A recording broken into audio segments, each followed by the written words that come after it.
Hello and welcome to the Language Map webinar. We are delighted to have Lorraine Legragaron and John Watson from the Department of Justice with us today. They will walk us through this very effective tool to determine the language needs of your community. We have a lot of people attending this webinar, so if we are not able to get to your questions today, we'll give you a contact information at the end so you can follow up. In the interest of time, I'm just going to get right to it and briefly introduce the two presenters. So Lorraine Leglagaron is an attorney advisor at the Federal Coordination and Compliance section of the Civil Rights Division at the United States Department of Justice. She handles discrimination cases, provides technical and legal assistance, offers regulatory policy and program review, and coordinates federal civil rights enforcement. Her work focuses on national origin discrimination against persons with limited English proficiency. Prior to joining the Department of Justice, Lorraine was a policy analyst at the Migration Policy Institute, specializing in U.S. immigration and immigrant integration policy.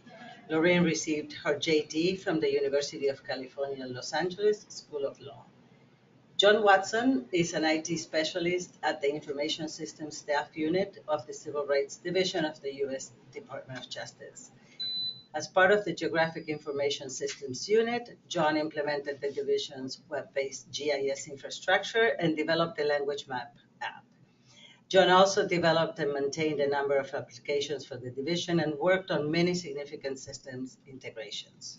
Additionally, John provides GIS-related IT support for both GIS staff and other customers throughout the Civil Rights Division. He's been working full-time with the Geographic Information Systems Unit since 2007. And now, without further ado, I'll leave you with Lorraine and John. Take it away, guys. Thank you so much, Laura. First of all, I just wanted to say a very big thank you to GSA for hosting this webinar. We're always delighted to talk about our Language Map app, which you'll hear was first developed in-house, and then through a variety of mechanisms, we were able to share it publicly. But I also wanted to thank you, the audience. I had an opportunity to review the participant list, and I was delighted to see such a wide variety of government, both federal and state, as well as nonprofit organizations participating in this particular webinar. A little bit about our office, the Federal Coordination and Compliance section. Many of you may be familiar with the Civil Rights Division within the U.S. Department of Justice. Within the Civil Rights Division, we have about 11 different sections with names that are much more self-explanatory. For example, housing, education, employment. And then you get to our office, the Federal Coordination and Compliance section, and it sounds like a mouthful, which it is. But the Federal Coordination and Compliance section, or FCS, our core purpose is to prevent and remedy discrimination in federally funded programs across the country, including state and local entities of all kinds. We fulfill this mission through direct enforcement work, including administrative investigations, and through government-wide coordination and legal counsel to other federal agencies whose similar mission it is to ensure non-discrimination in their own federally funded programs. So this broad mission provides us with opportunities and authority to address inequities in many areas, including the justice system, transportation, public benefits, child welfare, and more. FCS's language access work is a key component of its Title VI work. Title VI of the Civil Rights Act of 1964 requires recipients of federal financial assistance to take reasonable steps to ensure that people with limited English skills can access the programs and activities that recipients conduct. The section's Title VI work often addresses language access, both in its assistance to other agencies and its direct enforcement work.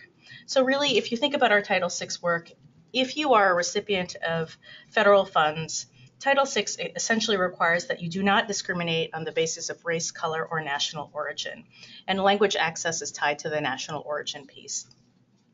In addition, FCS has oversight and coordination responsibility for Executive Order 13166's requirement that federal agencies themselves take reasonable steps to ensure that federal programs and activities are meaningfully accessible to limited English proficient individuals. This work includes developing tools and guiding and sharing solutions so that federal agencies and others can identify and overcome language barriers.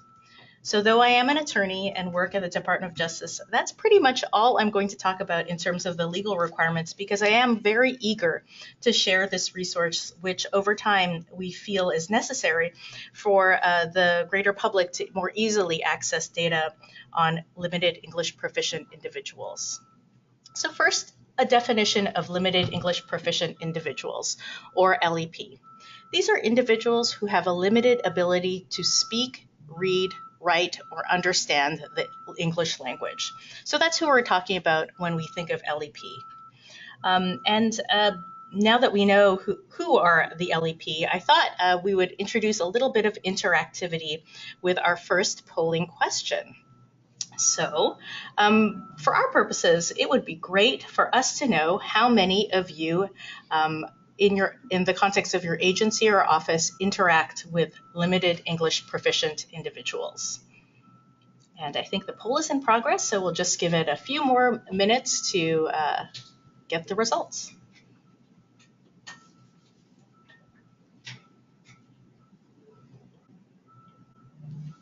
Oh, great. Wow, 90% of you. Well, okay. Well, I'm so glad that you're in the right webinar. So that's great to hear that many of you interact with limited English proficient individuals. And so I think what we've found, certainly in my experience working with limited English proficient individuals, is that the data to find information about limited English proficient individuals in your community can be hard to find. I wanted to talk about why we started off with our language map app. As I mentioned, Executive Order 13166 applies to federal agencies, and lo and behold, at the Department of Justice, we too are a federal agency, and we too have to think about how we are providing meaningful access to LEP individuals. So I am part of a departmental working group where we figure out what are the best ways to provide meaningful access to LEP individuals.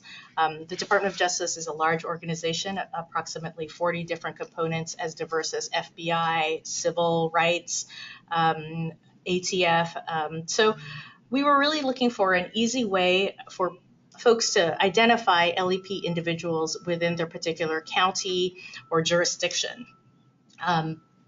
Many of you may be familiar with the Census Bureau data on limited English proficiency, but I have to say, unless you are familiar with language variables and Excel and downloading data, it can be difficult to figure out the number and proportion of LEP individuals in your county and state.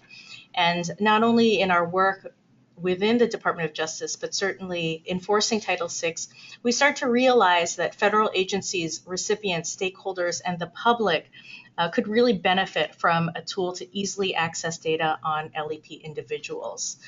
So I actually approached my colleague here, John Watson, who has created some of the maps that you'll see. And we have a GIS system because we have a GIS group to help us map various areas when we are thinking about where to put on-site investigations or to plan outreach. And they gave me a series of maps, both at the county and the state level, for the national map of LEP individuals. And I said to John, John, wouldn't it be great if we created a clickable map? And much to my delight, he took that to heart and lo and behold, created this language map app that's in front of you now. I wanted everyone to follow along, and I think many of you are on the webinar function, and I think I'm going to give an instruction that you will not be familiar with hearing, but feel free to navigate away from the webinar itself and go to lep.gov. On your screen, you'll see lep.gov, and on the far left-hand corner are the LEP mapping tools. I'll be walking through some of the functions, but I am completely okay if you walk through those functions yourselves. There's no login. I will not check on you to make sure that you're paying attention to me, because I think this is just a great opportunity for you to take a look at some of the features of both the static maps that we have online as well as the map app itself. So for federal agencies and the programs they fund, it is critical to understand the composition and demographics of the communities that they serve. Title VI and Executive Order 13166, as well as a variety of program statutes, require that federal agencies and their funding recipients provide all persons with meaningful access to programs and activities, regardless of a person's English proficiency. In 2015, FCS and the GIS group publicly launched the mapping portion of lep.gov. So those of you who are online, take a look at lep.gov. First, we'll take a look at the static maps, and then we'll take a look at the interactive maps. But before, I thought it might be nice to get a sense of the audience familiarity with data through polling questions. So we'll go through 2 different polling questions before we move on to the next slide. So the second polling question is, have you ever seen or used data regarding the limited English proficient population in your community? Give that poll a few minutes.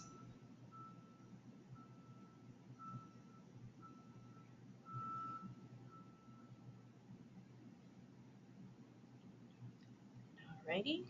Oh, good. So about 50-50, 54 to 45%. So 54% of you have seen or used data regarding the limited English proficient population. And then the third question I wanted to ask this afternoon is, if you needed information about the limited English proficient community in your area, where would you go? And here we have 5 choices: state or county resource, community or nonprofit resource website, the census website, the language map app, or other. Okay, so that's good to know. So the results are that 17% of you would go to state or county, 8% to community nonprofit, 47% to the census website, 15% to the language map app. Woohoo! We'll get that up to 100% by the end of this webinar. Yes, indeed. And then 13% for other. Well, that's good to hear. So moving on to our next slide. Here, I wanted to take a look at our static maps. So I wanted to draw your attention to a couple of different features of these static maps. So basically, this is on the lep.gov mapping page, and if you just scroll down, you can choose, you'll see my cursor moving over it.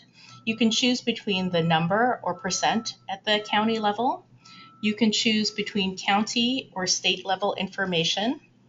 We have 2 different features. One is to just get the map, and then the second is to get a description of the map. This is to make it accessible to people who cannot see the map. And then if you keep scrolling down, you'll find we have specific maps for specific languages. One is for the Spanish language maps, and if you keep scrolling down further, there is a map that maps the Asian American and Pacific Islander languages.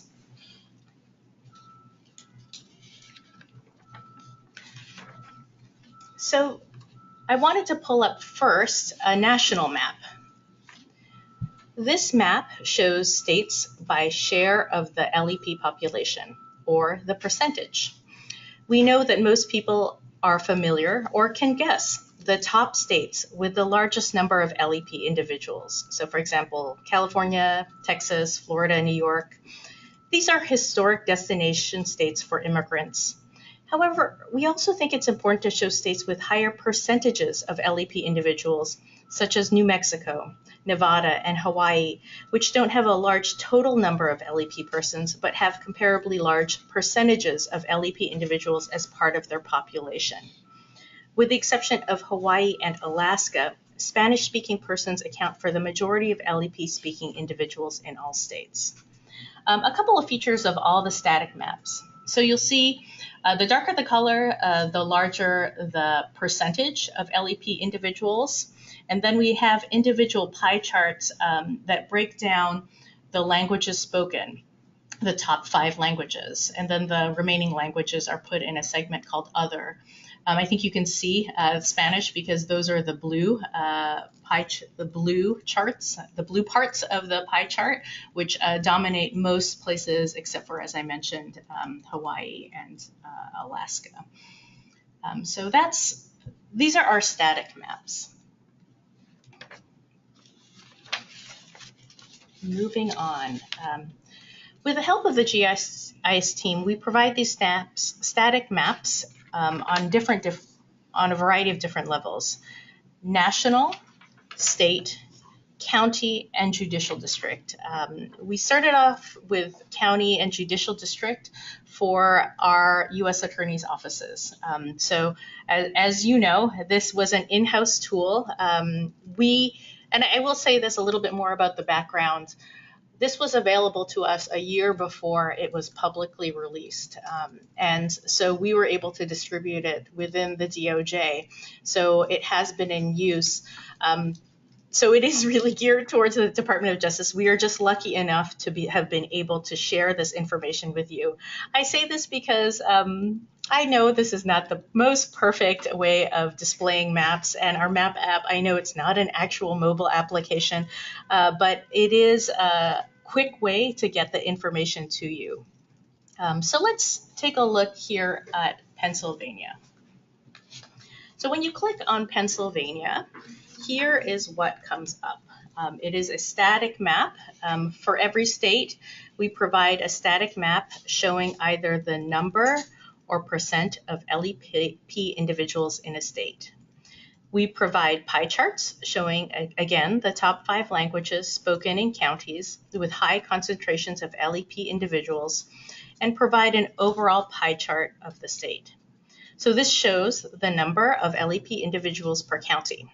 For example, in Pennsylvania, the top 5 languages are Spanish, Chinese, Vietnamese, and other West German languages. And I looked up what other West German languages mean. That includes Pennsylvania Dutch and Dutch, but interestingly not German. And then finally Russian. So I believe we might have some questions. We have some questions, and I wanted to, because this pertains to exactly what you're talking about right now. So somebody's asking, is it possible to get data at a place city level through the map? Sure. So I will tell you this. Our data comes from the American Community Survey. We use a 5-year estimate, and we are beholden to that particular data. I'll hand it over to John to give the question about city and place. So there is lower level data available from the American Community Survey 5-year estimates. It's available down to track. I'm not sure about block groups. Some of them are. It depends on the amount of data suppression that exists in the data set, because they are estimates. I would recommend the American Fact Finder is a good way to tell if the data is available. But no, this does not go down to that detail. We have done state and county level due to the amount of data that's present. Right. And while we are talking about our data, I think this is a nice time for us to announce that we have launched 2014 data. So previously we had 2009 to 2013, but recently we've been able to get data 2010 to 2014. Again, this is a 5-year estimate because, as you can imagine, when you're looking at such a small portion of the population, LEP speakers, it's easier to have a larger data set to have more reliable figures for either our static maps or the map app itself. Are there other questions? Yes, of course, there was a question about how often it's updated. Yes. Oh. So let's talk a little bit about the updates. Right now, we just recently updated it with 2014. I have to say it's still in the process of updating. So some of the buttons, particularly with respect to get a description of the maps on the static maps, may not be fully functional, but we're getting there. 2013, fully functional. And then we also have 2015, we are cleaning the data and getting that prepped to put it online. I wish there was an easy way to alert people to when new data is up, but I think you'll just have to keep checking back on lep.gov. Right, and so there are a few other questions about the Sure. data, so if Sure. we want to address them Sure. right now, Mhm. there is another one, and I know that you guys, and this is a question, maybe this was said, but what is the source of the data? Sure. So the source of the data is the U.S. Census American Community Survey 5-year estimate. So the American Community Survey 5-year estimate comes out every year around December. So there's a little bit of a lag time. So even if we were totally up to date, we would only be able to post 2015 data. So in my opinion, we're only 1 year behind. But I think the other thing to remember is this is only part of the role that both John and I have. This is our not unfortunately our full-time jobs. We do have other things that we do. So we aren't able to devote as many resources to the Map app as possible. It's clunky. It's kind of looks like a website from the 1990s, but we're okay with that because we think that it's an efficient way to get data to you. And since we're here, we'll just grab a couple of more and then we'll move on, I think, and we can address some of the ones that we haven't addressed later on when we finished. Sure. So somebody's asking, is there a way to identify the languages listed as all other languages on the map? Yes, we're about to get to that. Okay, and somebody asked about the colors. It says, the question is, I noticed the colors on the pie graphs are not the same That's right. language per graph. So Yes. Can you address that? Yes. Unfortunately, we were not able to figure out how to make sure that, I think it's the default of the particular program we were using so that the top 5 languages are all the same. So you'll have to look. Go ahead, John. Yeah, so specifically the maps in the website and the maps, the way they're generated in our mapping application, just sort of picks random colors. And it's just the level of effort to make them all in sync was just not within our capabilities. Yes. Before we do go on, I do have to give this slight note that, these maps are for informational purposes only. I think demographic language data is useful for considering how language access is provided in a particular context or setting, but I want to remind people that federal and recipient agencies are required to provide meaningful access to all LEP individuals in delivering services. Federal agencies are required to comply with Executive Order 13166, and recipients of federal financial assistance must comply with Title VI. So I wouldn't want you to think that just because a language doesn't appear on the Map app or the static maps that there is no obligation to provide language assistance service to an LEP individual. For that, we could talk about the legal obligation perhaps in another webinar. Could you, let's take one pause, Sure. because some people are having some technical difficulties Okay. can you show them again how to get to this? And somebody's having, trying to navigate the type of thing shown, but apparently it's not working. So let's start from lep.gov Right. itself. So this is lep.gov. If you go to the left-hand corner, you'll see the mapping tools. Hit the mapping tools, and here, let's go down. Keep scrolling down. Again, not the most elegant page, but we're doing our best. And here, mapping LEP populations in your community. So to get to the Pennsylvania data, we are going to scroll down to Pennsylvania. I'm going to select 2013 data, and let's do county level, and then hit Get Map. So that's how I could do it. I'm sure that our audience is eagerly looking up their own state and looking up their information. So I encourage you to do that. But I think that one of the questions begs to ask, what if you need more detailed information by county? So in August 2015, we launched the division's first mapping application, the Language Map app. So let me just get back to our slideshow presentation. Alrighty, right there. There we go. Yes, and so as Lorraine mentioned, the Language Map app is a demographic map that uses the American Community Survey ACS 5-year estimate data. It also uses the Puerto Rican Community Survey data. Technically, there's a slight difference. All it means is that we have data from 50 states, District of Columbia, and Puerto Rico. Unfortunately, the territories are not included. The other U.S. territories are not included in this in these surveys, so we were limited on what we could show by the data that is collected by census. For this application, we use the definition of LEP based on the census definition of limited English proficiency, which is individuals who are 5 years or older who self-identify as speaking English less than very well.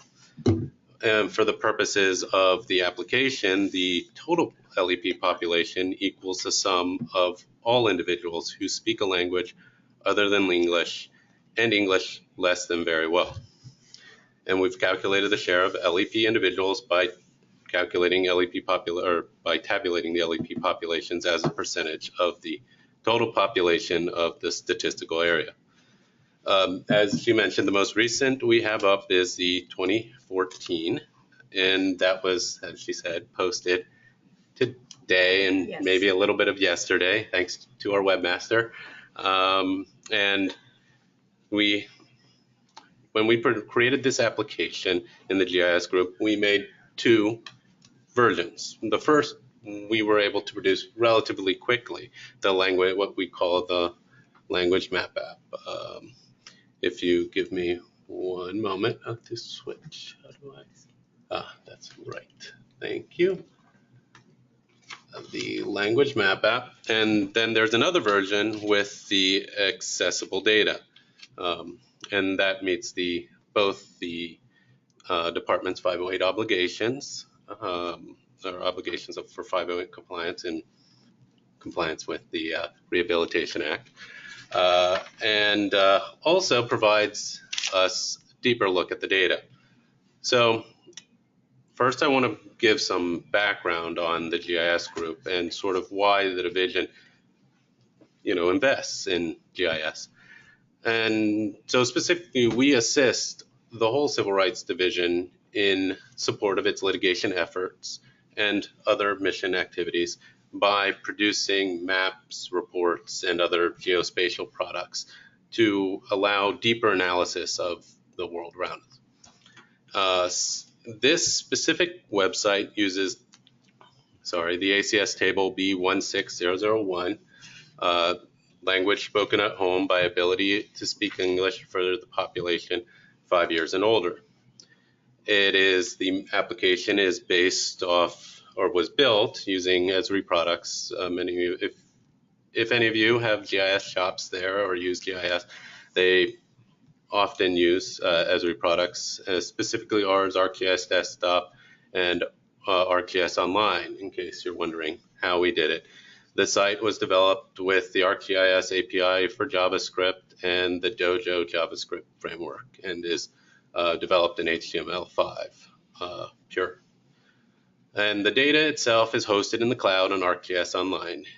We know that it's not, as you said, the best website ever. It is somewhat responsive, so it should open on your mobile browsers, but it may be kind of small. And so depending on the browser, we only have a limited set of test cases. So I wish you luck there. Hopefully it's good. But in any case, it is designed to work on browsers, Internet Explorer 8 and above, Firefox, and Chrome. So now moving on to the actual language map app itself. Let's see if I can maximize the screen a little bit. When you open it, you get an overview of the United States. You'll note the familiar shading. We tried to align the colors with those in the map. There's some difference because online colors don't look the same as PDF colors, but you know, they're very similar. The map app itself allows you to zoom in, and you'll note the labels come up and zoom out. When you zoom into county level, the county shading comes in, you know, pretty quickly. A lot quicker than in my office, actually. You can also, let's start at the state level. Let's look at, say, North Carolina.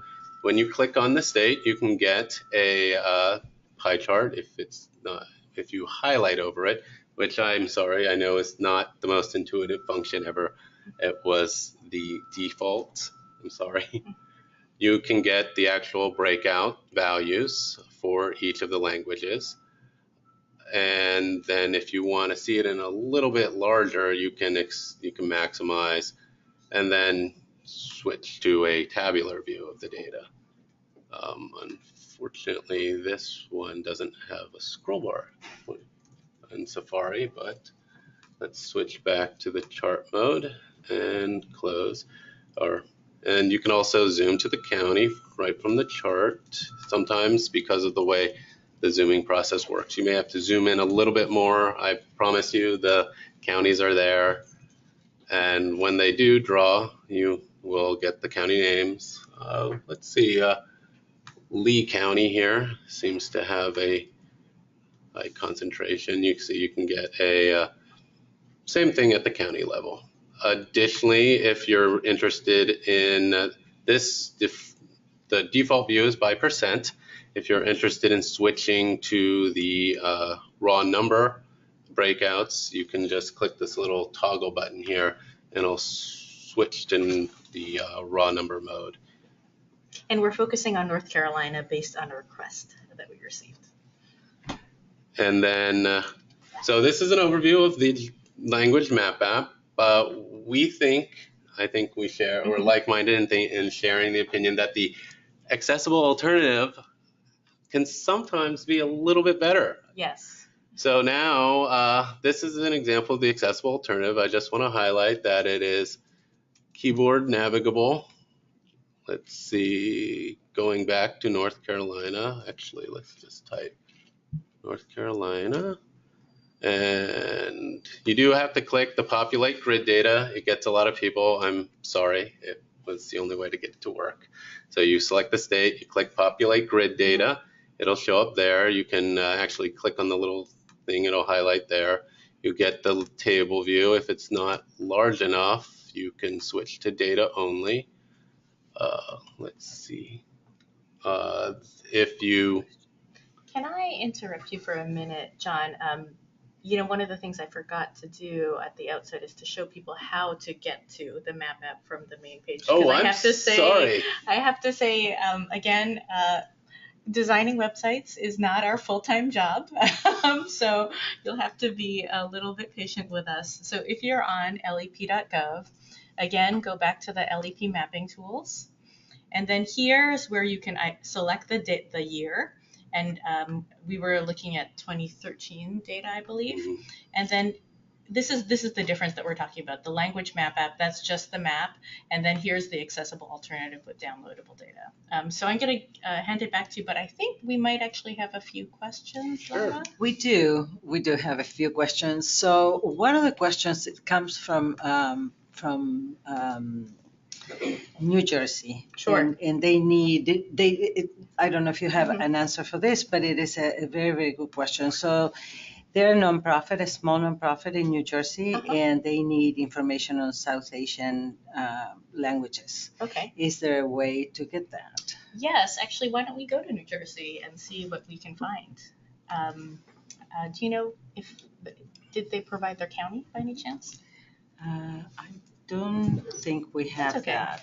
So let's take a look at New Jersey. It's funny, New Jersey was one of the counties, was one of the states we considered looking at because there's such a, you'll see, a larger concentration of LEP individuals.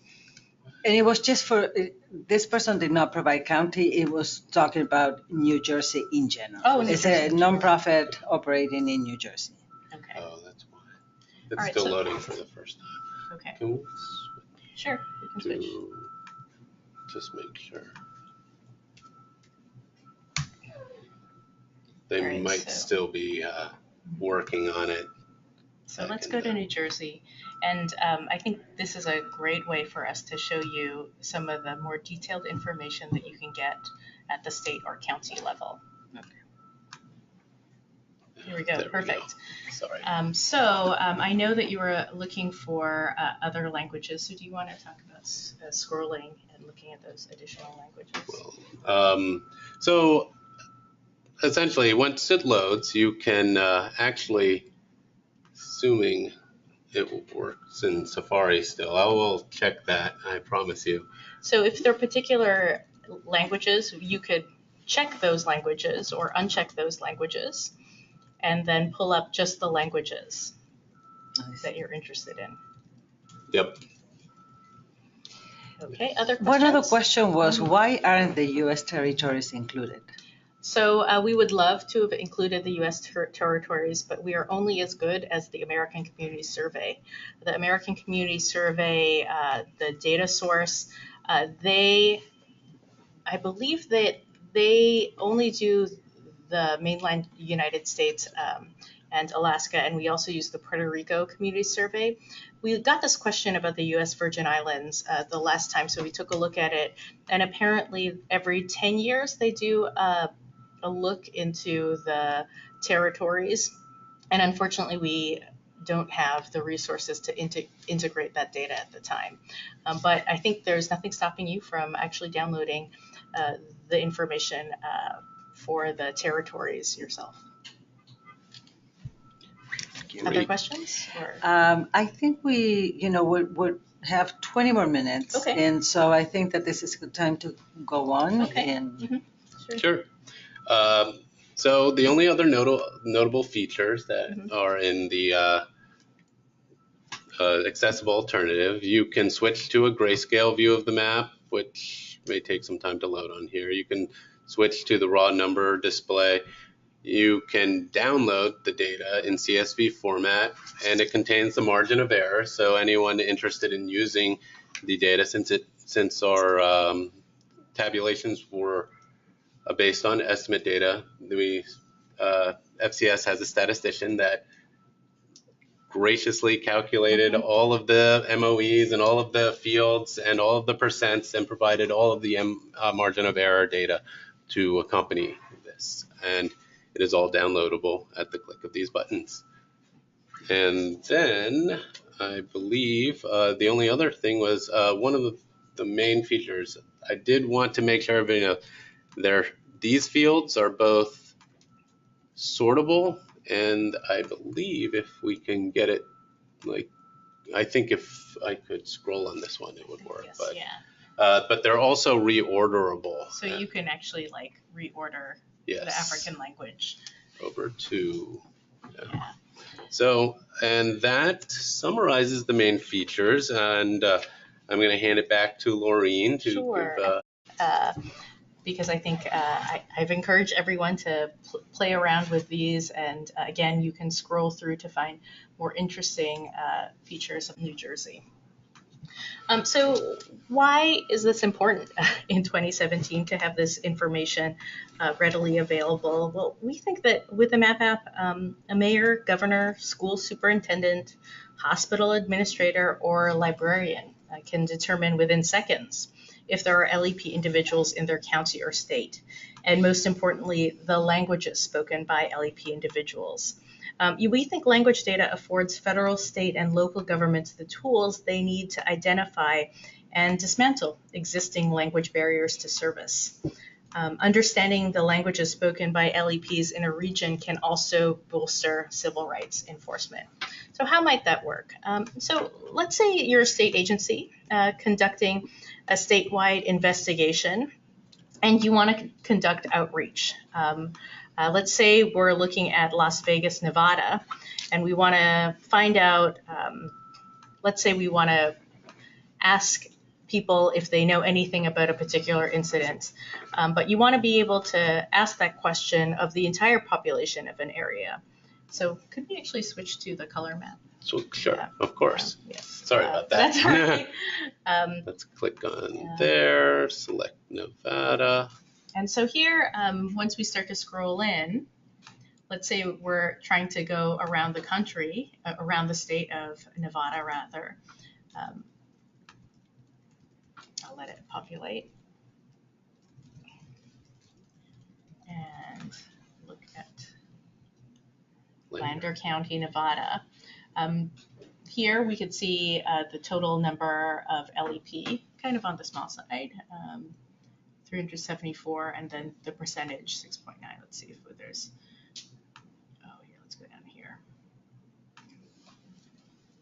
Clark County, Nevada, here, much larger LEP population, 264,000, and then the total per LEP percent. And then if you scroll towards the right, you'll start to see the languages. Let's see if I can do that.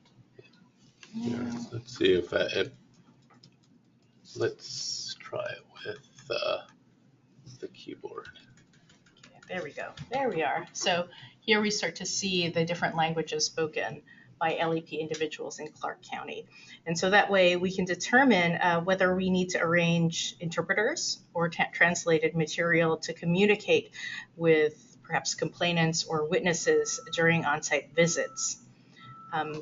Another way we could use this, after reviewing the maps, if there's an emergency of some sort, a natural disaster, a state emergency management agency may realize that its state contains a large number of Vietnamese-speaking LEP residents and must incorporate local Vietnamese language media outlets into its notification and outreach plan during emergencies and disasters. So this is really the initial step. I know the data is fairly basic, but we wanted to offer a quick look. So if you don't have a lot of time, you can know quite quickly, okay, well, where are the concentrations of LEPs and what are the languages spoken, so that if I need to create a radio announcement, well, what are the languages of those radio announcements? If I need to create pamphlets quickly, or if I need to post something on my website, what are the languages that I ought to post on my website in order to maximize access to that particular set of information?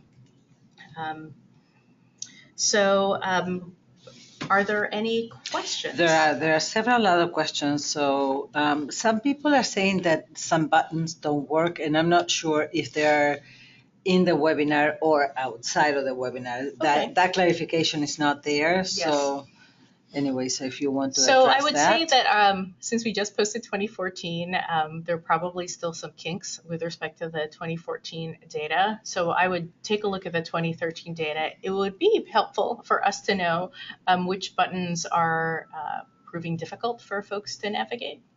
And perhaps at the end of the webinar, we are going to, have an opportunity to give them information so that they can follow up. Yes. So if we don't get to a question right now, right, don't worry, because there'll be a follow up. Right.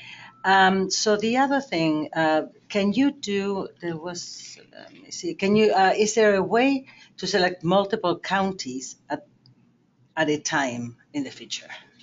Unfortunately, no.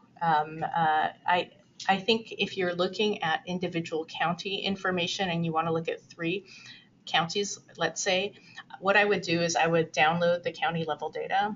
Let's look at this just to see what it looks like.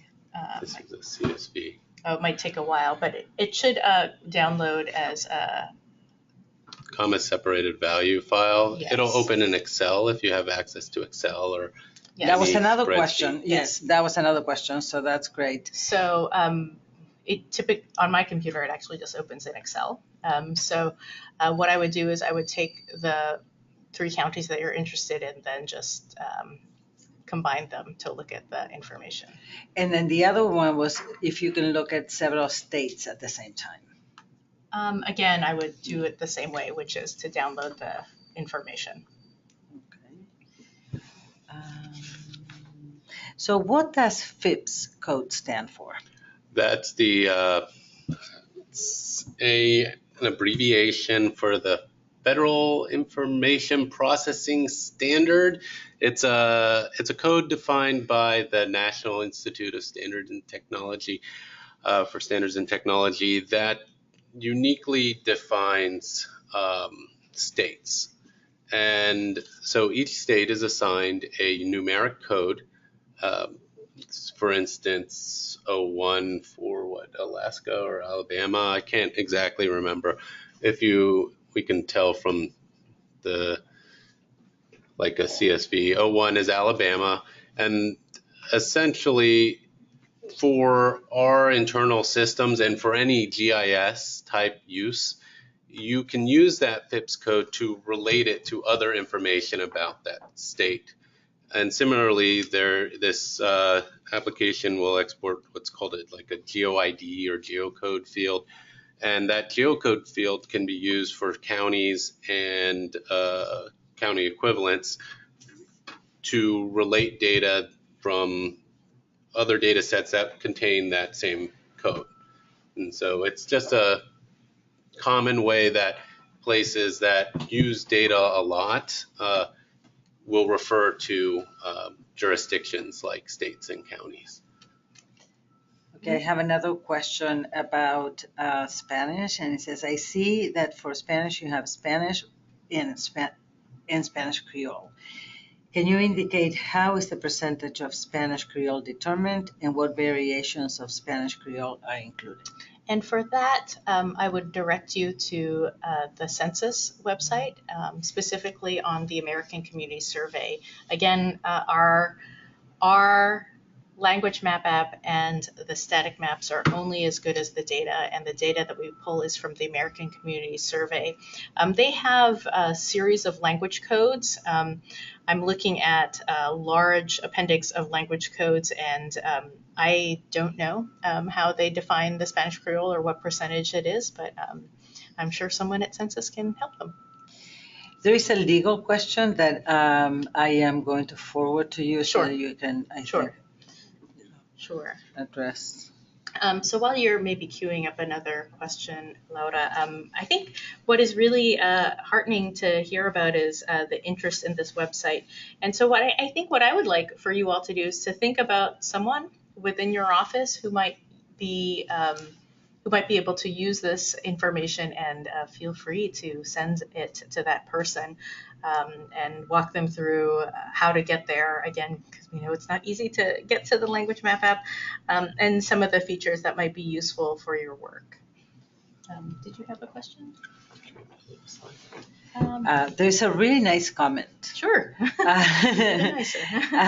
Yes, this comes from, let me see, Felicia Beltran. And so she just says that I just wanted to say that from a state agency perspective, I appreciate the training we are required to comply with Title VI. Our agency especially and our recipients are always looking to tools to assess language needs to those who may be impacted by our activities. So thank you, and I do hope that more training and tools like this are presented. So well, that's great to hear. Thank you so much. And actually, this might be a good time for us to ask you a few questions. First of all, I didn't know there was a polling function. And then second of all, I didn't realize that there were so many people interested in our language map app. So I know a little bit about you, but I'd love to know a little bit more. So I know that most of you work or interact with LEP individuals, but I'd like to know how you think you could use the language map app in your work. And there are 5 different answer choices. Unfortunately, you can't write an answer, so perhaps if there are other things, you could maybe just write it in as a question to Laura. But we'd love to hear how you think you could use the language map app in your work. 1, to better target outreach, maybe including web design. 2, identify languages for translation or interpretation. 3, gather data to advance my agency's mission. 4, provide services or activities to the LEP community. Or 5, the language map app is not useful for my work. I just wanted to hear about the language map app.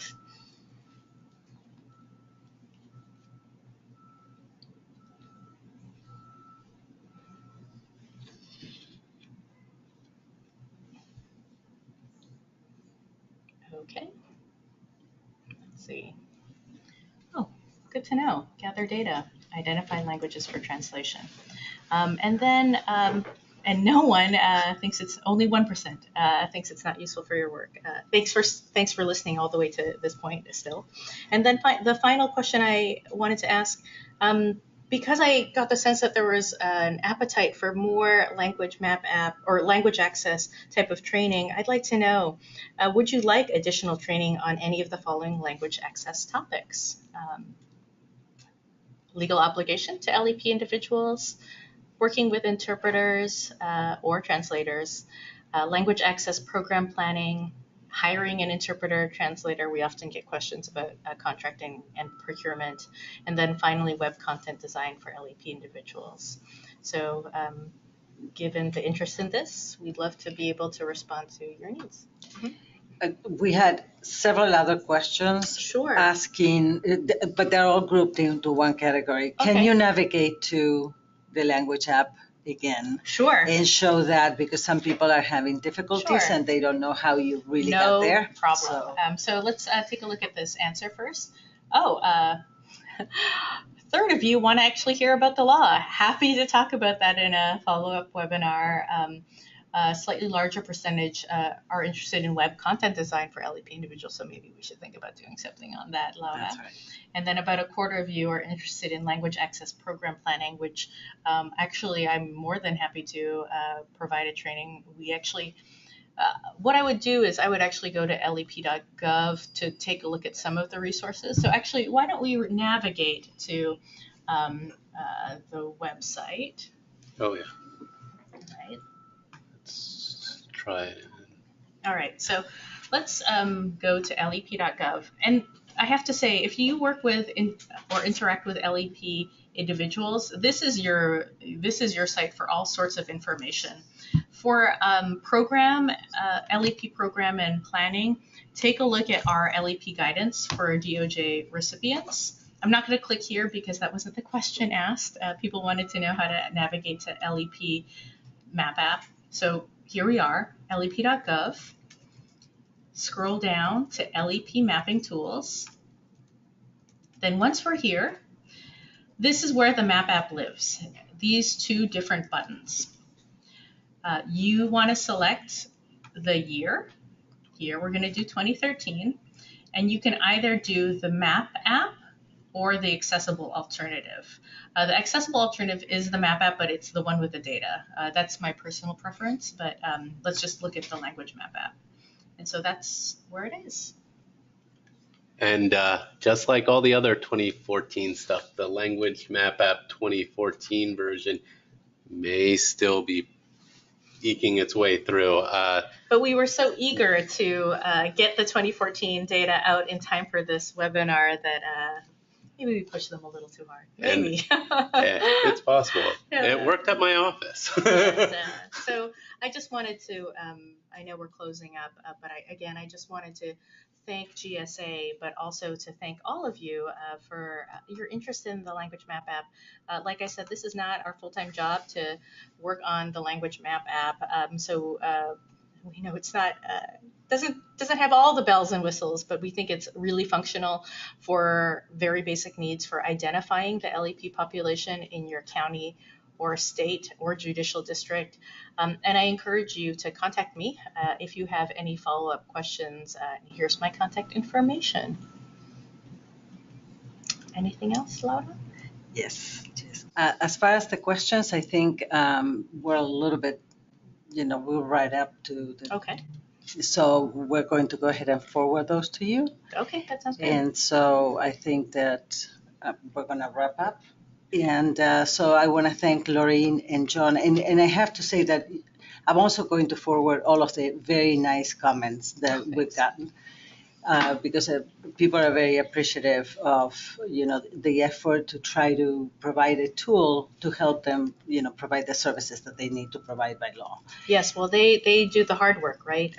We just want to make it slightly easier for them. So, well, thank you, Laureen and John, for this super informative webinar. You've been very generous with your time and with your knowledge. If we didn't get to your question today, please reach out to Laureen directly. She graciously offered to answer your questions. Bye-bye.